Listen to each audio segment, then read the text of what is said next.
O pedido da ação do Márcio Falcão sobre o pedido da PGR para investigar Eduardo Bolsonaro. A Procuradoria-Geral da República pede ao Supremo para investigar Eduardo Bolsonaro e nesse pedido que a gente acaba de ter acesso, o Márcio Falcão acaba de mandar, a PGR pontua que Eduardo Bolsonaro está se dedicando a conseguir do governo dos Estados Unidos a imposição de sanções contra ministros do Supremo Tribunal Federal, pelo que Eduardo Bolsonaro considera ser uma perseguição política contra si e também em relação ao seu pai, o ex-presidente Jair Bolsonaro. Apontado, lembrando, em denúncia da própria PGR, como líder da organização criminosa da tentativa do golpe. E aí a PGR segue dizendo que essas manifestações, essa teoria do Eduardo Bolsonaro, elas vêm se intensificando à medida que a ação penal da tentativa do golpe também avança. Lembrando que a gente está na segunda semana de depoimentos de testemunhas dos réus dessa ação penal. E aqui, nesse documento, que tem 13 páginas e acaba de chegar, tem um destaque importante aqui pra gente, em que o PGR, porque quem assina esse pedido é o PGR, o Procurador-Geral da República, Paulo Gonet. Ele fala o seguinte, que essas publicações se dão, sobretudo, com o avanço, dessa ação penal e também reverberam em outros canais de mídia, também em entrevistas a veículos de imprensa.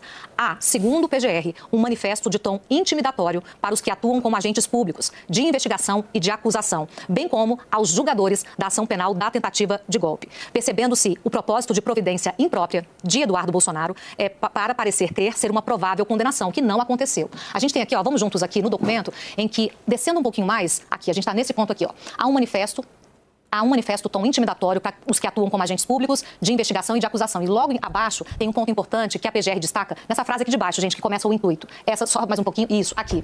Aqui a PGR fala qual é o objetivo, alegado pela própria PGR, de Eduardo Bolsonaro. O intuito de embaraçar o andamento do julgamento técnico se soma ao de perturbar os trabalhos técnicos que se desenvolvem no inquérito 4781, pela intimidação de autoridades da Polícia Federal e do ministro relator, que é o ministro Alexandre de Moraes. Nesse inquérito apuram-se ataques ao TSE, ao STF, por meio virtual, com notícias falsas e ameaças. Subindo mais um pouco aqui, a gente tem mais detalhes dessa argumentação da PGR para pedir ao Supremo que Eduardo Bolsonaro seja investigado. E aí ele diz: em tudo também se nota a motivação retaliatória, que se acena como advertência para as autoridades da Polícia Federal, a gente vai descendo aqui, da Procuradoria-Geral da República e do Supremo Tribunal Federal, de que não apenas elas próprias, mas também os seus familiares estão sob ameaça. E aí ele explica essa ameaça. Paulo Gonet diz: a ameaça consiste na perspectiva de inflição de medidas punitivas pelo governo norte-americano, que o senhor Eduardo Bolsonaro, apresentando-se como, junto a ele, particularmente influente, diz haver conseguido motivar, concatenar, desenvolver e aprovar em diversas instâncias.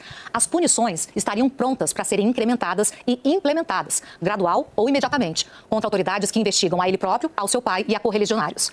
Essas autoridades integram a PF, a PGR e o Supremo Tribunal Federal. E aí ele continua falando sobre isso, gente, eu vou para um outro ponto aqui, em que ele diz o seguinte, que as evidências conduzem à ilação de que a busca por sanções internacionais a membros do Poder Judiciário visa a interferir sobre o andamento regular dos procedimentos de ordem criminal. Traduzindo, a PGR diz o seguinte, que esse discurso que Eduardo Bolsonaro faz junto ao governo dos Estados Unidos, não o governo, mas parlamentares americanos, é uma forma de atentar e intimidar autoridades e que isso está diretamente ligado ao fato do andamento da ação penal da tentativa de golpe.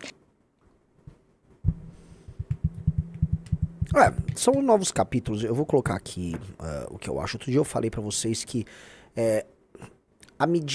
essa ação do Eduardo Bolsonaro, caso não se transforme numa punição muito dura, muito efetiva norte-americana, que significaria uma guerra diplomática, ela traria danos muito grandes para ele e para o pai dele. Faz sentido, entendeu? Então, assim, quando você saca uma arma, você vai ter que atirar. Ou o outro toma a arma da tua mão e você mostra fraqueza. O Bolsonaro, durante grande parte do mandato dele, ele ficava sacando a arma. Eu tenho uma arma, vou atirar, hein? Aí o Xandão, cala a boca, ele e guardava a arma. E aqui é o seguinte, eles estão usando como arma agora o governo americano, no caso Marco Rubio, né? Eu até comentei na live da semana passada que é uma estratégia dada. O Marco Rubio falou, estamos estudando, podemos fazer. Da forma como tá, dado que só o ato de falar pressupõe do outro lado uma reação, ou seja, a gente sabia que o governo brasileiro vem com reação, que a PGR já tá vindo com reação e que o STF virá com reação, e a reação em todas as instâncias que eles podem ter. Agora, a turma do Bolsonaro precisa muito que os caras venham com uma ação. Essa ação, entendam, se o governo americano meter a tal da lei Magnitsky pra cima do Alexandre de Moraes, isso vai entendo que o Alexandre de Moraes vai contar com a sanção de todos os ministros do STF, aí eles vão ter que fazer o quê? Meter lei Magnitsky em toda a Suprema Corte do Brasil. Entendam o que isso significa do ponto de vista das relações bilaterais Brasil e Estados Unidos, tá? Você vai estar... É o momento mais tenso na relação Brasil e Estados Unidos em toda a história. Né? E aí como é que vai ser? Eles vão ficar retaliando? Onde termina isso? Onde isso termina? Né? Quando você começa a desenhar o problema, se isso não for uma bravata combinada pelo Eduardo com os caras ali pra responder pro próprio público que ele tá trabalhando, se não for uma bravata e for uma ação, a ação tem muitas consequências. O Alexandre pode ter alguns problemas, tá? Mas você está comprando um conflito diplomático bem complicado. Do outro lado, se foi só uma bravata, imaginando que os caras aqui iam recuar, cara, era de se imaginar que eles não recuariam. E assim, eu não consigo duvidar, Rafael Almeida Rizzo, que isso seja apenas mais uma estratégia bosta da família Bolsonaro. Como todas as estratégias bostas do enfrentamento que eles fazem com o Xandão há muito tempo. Eu não sei. Pode ser, porque eu olho, né?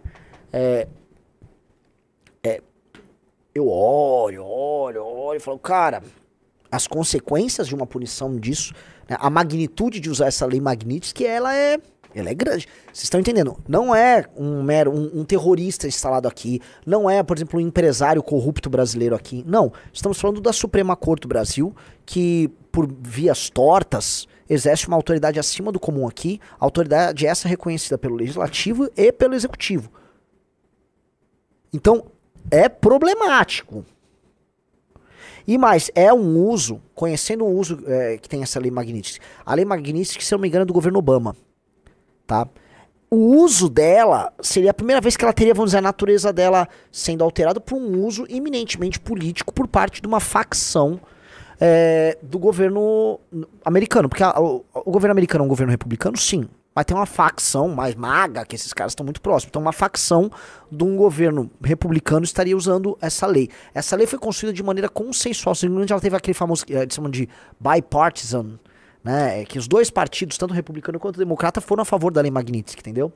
Então você estaria criando uma lei que estaria sendo usada aqui dentro de um contexto de aliança Trump-Bolsonaro.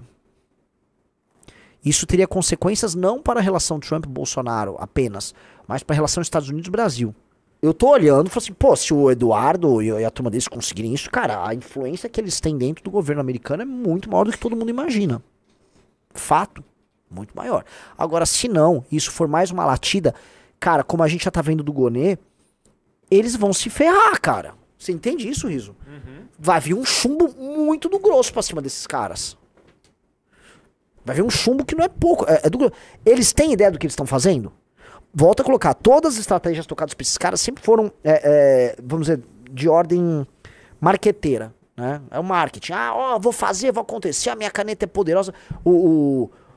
Os meses que antecederam o 8 de janeiro, né, o novembro e dezembro de 2022 foram isso. Bravata, dá com pau, bravata, e não era nada no fim. Difícil, hein? Eu volto a colocar.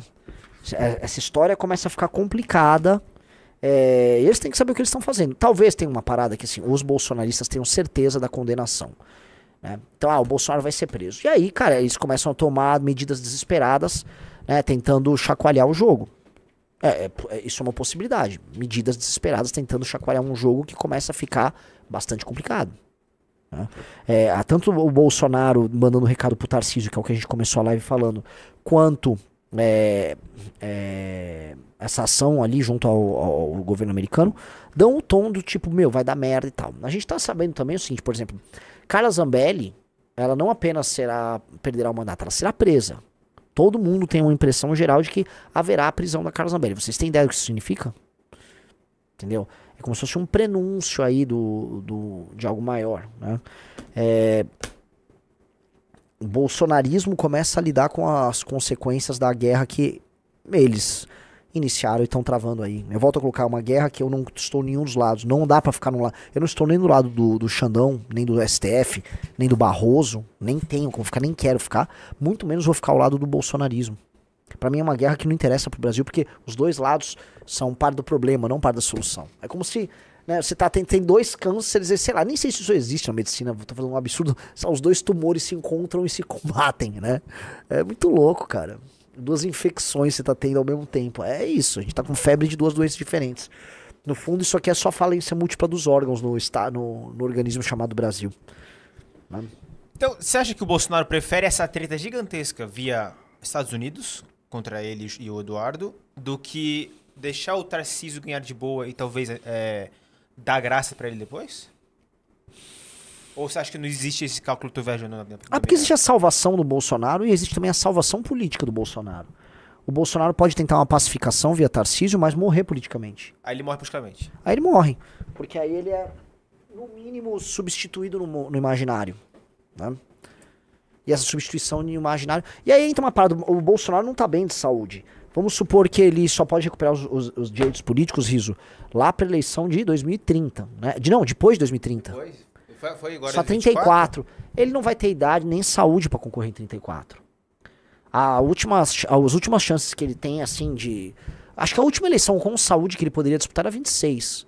Acho que ele não vai estar bem pra 30, vai estar muito velho e muito doente. Então, ele prefere morrer de vez do que morrer politicamente? Talvez.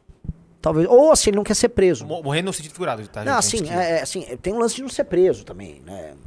Então ele tá adotando caminhos diferentes. É uma morte lenta, né? O Tarcísio ganhar pra ele, talvez ele veja como uma morte lenta. Talvez ele consiga uma graça, consiga até um acordão pra evitar uma prisão. Agora tudo isso é muito louco, né? A gente tá falando aqui na maior normalidade dele fazer um acordão pra evitar uma prisão.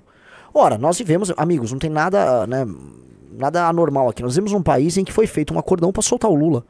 Foi feito um acordão para soltar o Lula. Nós temos achar que para esses figurões a justiça segue um rumo normal. Não tem nada disso. Os julgamentos no Brasil são eminentemente políticos e cada vez mais são políticos.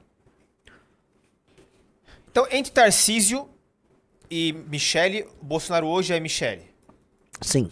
Igual o Cleitinho? Sim. Cleitinho já se posicionou aqui agora. Sim. Ó, Space Liberdade. Senador Cleitinho começa a campanha para Michele como presidente em 26 e disse que até a Globo quer isso. Primeira opção é Bolsonaro, sim, mas... Ó, o cheirinho, ó. O oportunista tá, né, farejando algo ali. Cleitinho é um farejador de tendências, né? E escolher a Michele significa algo. Cleitinho leva uma parte importante desse público evangélico. Já fez isso junto com o Nicolas.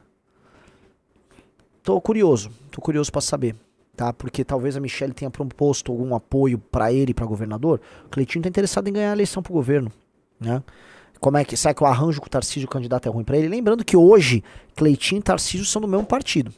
Conhecendo o Tarcísio, tá? O Tarcísio deve ter um desprezo pelo Cleitinho, Riso. Sim. Um desprezo. Imagina assim, Tarcísio, você vai ser candidato a presidente e vai apoiar o Cleitinho pra governador, que é o mais provável, tá?